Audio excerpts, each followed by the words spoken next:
سے 400 سال پہلے سلطان نور الدین کا جب زمانہ تھا، ان کا پائے تخت شام میں تھا، مدینے کے گورنر کوئی اور تھے۔ سلطان نور الدین کہتے ہیں میں ایک دن سویا، کہتے ہیں مجھے خواب میں مدینے کے چاند کی زیارت نصیب ہوئی، حضور میری خواب میں آئے اور مجھے یوں لگا جیسے مجھے کسی نے فرش سے اٹھا کے عرش پہ بٹھا دیا۔ معبور ملے اور حضور نے مجھے 2 لوگ دکھائے، داڑھی والے، عبادت کا نور ہے چہرے پہ، بظاہر نشان ڈال لیا ہے متھا گھسا گھسا کے، کہا مجھے نظر آئے۔ نبی کریم نے فرمایا یہ دونوں شریر مجھے پریشان کر رہے ہیں، مجھے ان سے بچاؤ۔ جو نبی وہاں آتی اطلاع دے سکتے ہیں وہ اپنا دفاع بھی کر سکتے ہیں، اور اللہ تبارک و تعالیٰ اپنے نبی کی مدد کے لیے فرشتے بھی بھیج دیتا ہے۔ حضور با اختیار ہے، لیکن حضور امت سے کام لینا چاہتے ہیں۔ نبی پاک امت سے بولے تو صحیح، ہم دینا بھی چاہتے ہیں کہ نہیں؟ حضور امت سے کام، یہ امت کی ڈیوٹی ہے، وہ نکلے حفاظت کرے، ورنہ اللہ تبارک و تعالیٰ نے اپنے نبی کو با اختیار ہے۔ اللہ تو 5,000 ہزار فرشتے بدر میں نازل کر رہا ہے اپنے نبی کی مدد کے لیے۔ تو اللہ کے حبیب نے فرمایا سلطان خوش ہو گئے، کہتے اٹھا، بڑے تحفے، بڑے تحائف، بڑا کچھ اکٹھا کیا، بڑا لمبا لشکر تیار کیا، 16 دن کا مسلسل سفر کر کے مدینے پہنچا۔ گورنر مدینہ کو کہا کہ سارے مدینے والوں کے لیے میں تحفے لایا ہوں، سب کو بلاؤ۔ یہ توجہ کرنی ہے آپ نے، اس واقعے کے پہلو میں ہر چیز آ جائے گی، ہر چیز۔ بلایا، سارے مدینے کے لوگ آئے تحفے لینے، سب کو تحفے دیے۔ سلطان نے پوچھا کو رہ تو نہیں کیا؟ نکل دی 2 حاجی نمازی رہ گئے۔ کون؟ 2 بہت بڑے مجاہد رہ گئے، بہت بڑے مجاہد، جہاد ہی جہاد، بہت بڑے سپاہ سالار مجاہد 2 رہ گئے، حاجی نمازی پرہیزگار صوفی رہ گئے 2۔ کون سے؟ انہوں نے کہا کسی اور علاقے سے آئے ہیں، گاڑی بھی زیادہ ہے، سارا دن نماز پڑھتے ہیں، ساری رات جو ہے وہ عبادت میں رہتے ہیں، روزہ رکھتے ہیں، بس زور کے بعد حجرے سے نکلتے ہیں، صرف زور کے بعد، بڑے بولے بالے، بڑے اللہ والے۔ ریاض آپ کو بس میں نے وہ شعر پڑھنا چھوڑ دیا ہے، میرے ساتھی کہتے ہیں کہ کم پڑھا کریں، کچھ ساتھی کہتے ہیں نہیں اتنا نہیں ہونا چاہیے، لیکن بابا صاحب تو کہہ گئے ہیں نا، ان کو تو نہیں نا کوئی روک سکتا کہ آج بھی کیتی جاندے ہو تے لو بھی پیتی جاندے ہو، ہے نا جی؟ سب سے زیادہ آج بھی وہی کراتے ہیں، ٹریننگیں بھی سب سے زیادہ انہی کے پاس ہے، لشکر بھی ان کے پاس ہے سب سے زیادہ، لیکن آج بھی کیتی جاندے ہو تے نال لو بھی پیتی جاندے ہو تے کھو کے مال یتیماں دا تے بھیج مسیتی جاندے ہو، پھٹ دلاں دے سیندے نہیں ہیں بھی ٹوپیاں سیتی جاندے ہو، نفس تے چوری پھیر دے نہیں تے دمبے کیتی جاندے ہو، فرض پلائی بیٹھے ہو، نفلہ نیتی جاندے ہو، دسو تے سی بلے نوے کی کچھ کیتی جاندے ہو۔ اتنا خطرناک منصوبہ، اتنا خطرناک۔ سلطان سے کہنے لگے جی وہ زور کے بعد نکلتے حجرے سے اور صدقہ خیرات کر کے پھر حجرے میں چلے جاتے ہیں۔ سلطان کہنے لگا ملاؤ تو صحیح، جو بندے گئے وہ بھی بڑے بادب گئے، کہا جناب آپ کو بلا رہے، اس لیے کہ مدرسہ ہی بہت بڑا ہے، ان کا طریقہ ہی بہت بڑا ہے، کیا بات ہے؟ بلا کے لائے۔ سلطان نے دیکھا تو سلطان کی آنکھیں کھل گئی، کہنے لگے یہ تو وہ 2 ہیں جو مجھے حضور نے خواب میں دکھائے ہیں۔ نبی پاک نے یہ 400 سال پہلے ملا علی قاری لکھ رہے ہیں، یہ تو حضور نے مجھے خواب میں دکھائے، یہ تو وہ ہے۔ اللہ اکبر۔ میں اکثر کہتا ہوں ہمارا کسی کے ساتھ کوئی ذاتی جھگڑا نہیں، اللہ جانتا ہے، بڑی جلدی مر جانا ہے۔ ہاں کچھ لوگ زیادتی کرتے ہیں دین کے معاملہ، میری سرکار کے بارے میں زیادتی کرتے ہیں تو ان سے دل بھر جاتا ہے، ان سے تکلیف پہنچتی ہے، ان سے اذیت ہوتی ہے، ورنہ خون کے آنسو دل روتا ہے۔ امت کو ایک ہونا چاہیے، امت کو، لیکن امت اس وقت ایک ہوگی جب نبی پاک کے گنبد کے سائے میں ایک ہوگی، جب رسول اللہ کے گنبد کی ہریالی میں امت ایک ہوگی۔ میرے حبیب پاک علیہ السلام، یہ تو 2 مجھے حضور نے دکھائے ہیں۔ سلطان کہنے لگا باندھو ذرا کس کے ہی نہیں، ان کے گھر کی تلاشی لینی۔ ان کو باندھ کے سلطان گھر گئے تو گھر کے اندر کچھ بھی نہیں، بس صدقہ خیرات کا سامان ہے، قرآن پاک ہے، کتابیں ہیں، تفسیریں۔ جب اٹھائی نا چٹائی تو نیچے سرنگ نکلی ہوئی ہے، جب اس کے اندر لوگ گئے تو وہ سرنگ حضور کے روزے تک پہنچی ہوئی ہے۔ کس ارادے سے آئے؟ سلطان نے جا کے تلوار تھامی، کہا تمہاری گردنیں اڑا دوں گا، بتاؤ کیسے آئے ہو؟ تو انہوں نے کہا ہم تو عیسائی ہیں، ہمیں عیسائیوں نے بھیجا ہے۔ اور ہم اس اعادے سے آئے ہیں کہ ہم حضور کے جسم اقدس کو نکالیں گے، کسی اور جگہ لے جائیں گے۔ سلطان نے بات سنی تو چیخ نکلی، اللہ اکبر کا۔ اس نے کہا عیسائیوں نے کیا سمجھا ہے رسول اللہ کے غلام مر گئے؟ تم نے کیا سمجھا ہے نعرہ رسالت کی آواز کمزور ہو گئی ہے؟ تم نے کیا سمجھا ہے درود و سلام کے سوتے خشک ہو گئے ہیں؟ تم نے کیا سمجھا ہے مدینے پر جان دینے والے کوئی نہیں؟ آپ نے فرمایا سازش کرتے ہو بے ایمانو، اندر چھپ کے وار کرتے ہو، طاقت ہے تو سامنے آؤ۔ مسلمانوں کا ایک ایک بچہ مدینے کی حرمت پر قربان ہو جائے گا۔ مدینہ منورہ کے حرمت پر مسلمان اپنی ججیاں بخیر دیں گے، اولادیں قربان کر دیں گے، لیکن کسی کافر کو بھی رسول اللہ کی بے ادبی کی اجازت کبھی نہیں دیں گے۔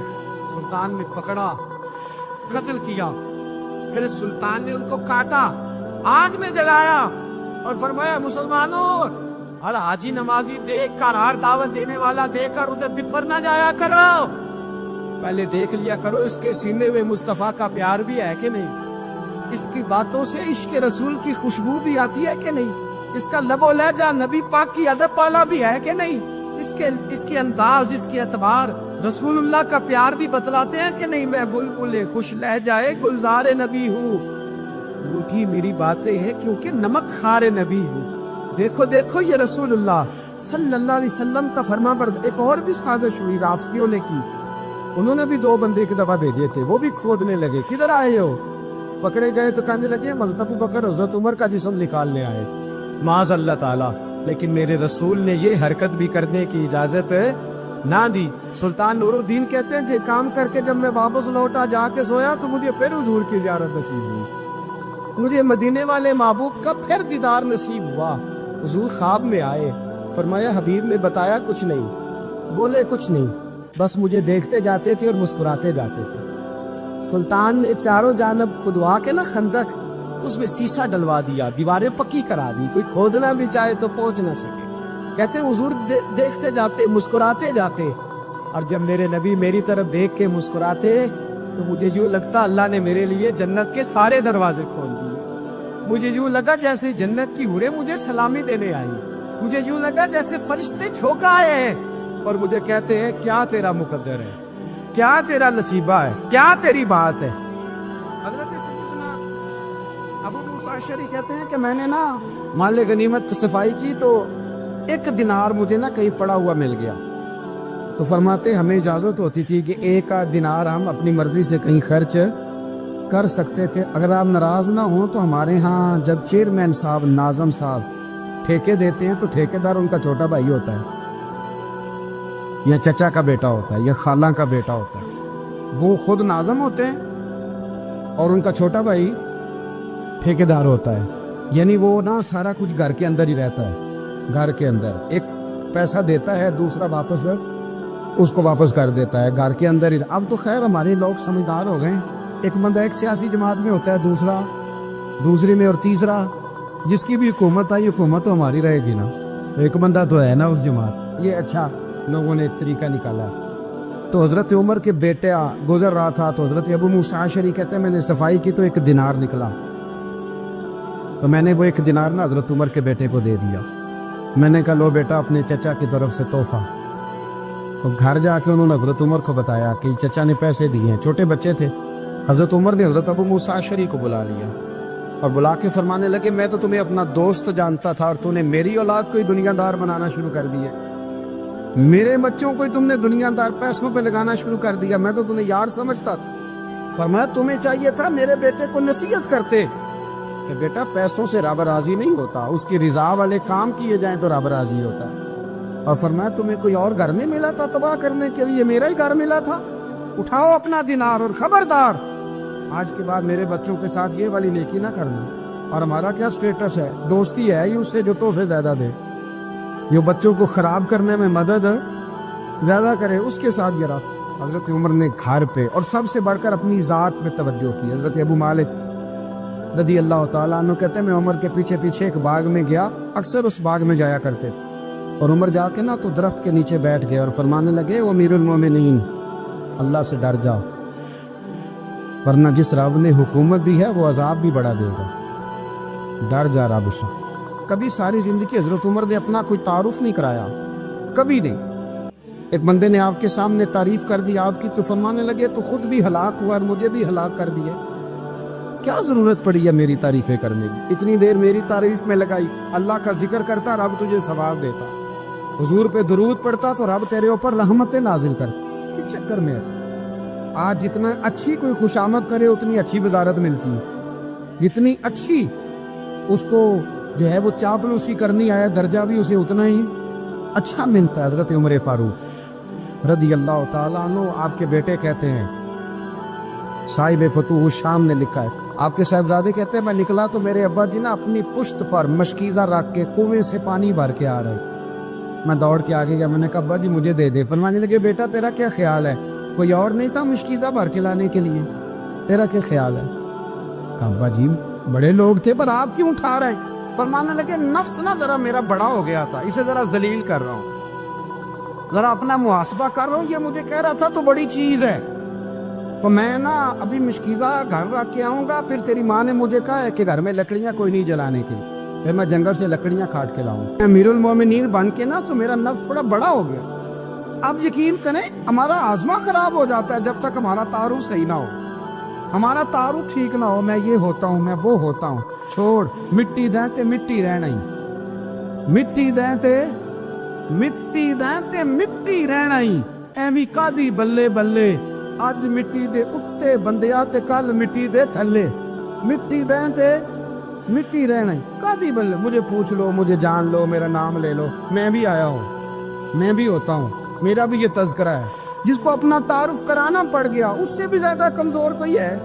فوٹو میں دکھاتا پھرتا ہے فلانے کے ساتھ فوٹو، فلانے تو کمزور بندے یہ کام کر۔ حضرت عمر فاروق اللہ اکبر، حضرت عمر جیسا بندہ 24 لاکھ مربع میل کا حکمران، اور شاہ روم کو خط لکھ کے کہتا ہے میں منت نہیں کرتا میں حکم دیتا ہوں۔ نہ تگڑا بندہ جنگ قادسیہ کے لیے حضرت سعد بن ابی وقاص کو بھیجا، فتوح الشام پڑھ کے دیکھیں۔ حضرت عمر بڑے پریشان ہیں، اتنے دن ہو گئے کوئی رپورٹ ہی نہیں آئی، اب تو موبائل ہے نا، ایک منٹ کی رپورٹ لیں آپ، بلکہ آپ ایک منٹ کی فوٹو لیں، آپ رپورٹ تو دور رہ گئی۔ حضرت عمر فاروق رضی اللہ تعالیٰ عنہ بڑے پریشان ہیں کہ قادسیہ میں حضرت سعد بن ابی وقاص کے ساتھ لوگ جہاد کرنے گئے، رپورٹ کوئی نہیں آئی، اتنے پریشان تھے کہ باہر نکل کے نا اس رستے پہ بیٹھ جاتے جو رستہ قادسیہ کی طرف سے آتا تھا، جو بھی آتا جاتا پوچھتے جنگ کے کیا حالات ہیں۔ ادھر جب اللہ نے فتح دے دی نا تو حضرت سعد بن ابی وقاص رضی اللہ تعالیٰ عنہ نے نا ایک قاصد کو خط دے کے بھیجا، کہنے لگے عمر کے پاس جاؤ، انہیں اطلاع دو کہ الحمدللہ اللہ نے اسلام کو فتح عطا کر دی۔ یہ حضرت عمر کو جا کے دینا، وہ بڑے پریشان ہوں گے۔ وہ جو اس زمانے میں اس طرح ہوتا تھا کہ کئی دور دور سے صحابہ جو دوسرے شہروں کے ملکوں کے رہنے والے ہوتے تھے وہ بھی آ کے شامل ہو جاتے تھے جہاد میں، کوئی ایک دفعہ مدینے آیا، کوئی 2 دفعہ آیا، پھر اپنے اپنے علاقوں میں بہت سارے لوگوں نے زیادہ دفعہ حضرت عمر کو دیکھا بھی نہیں تھا۔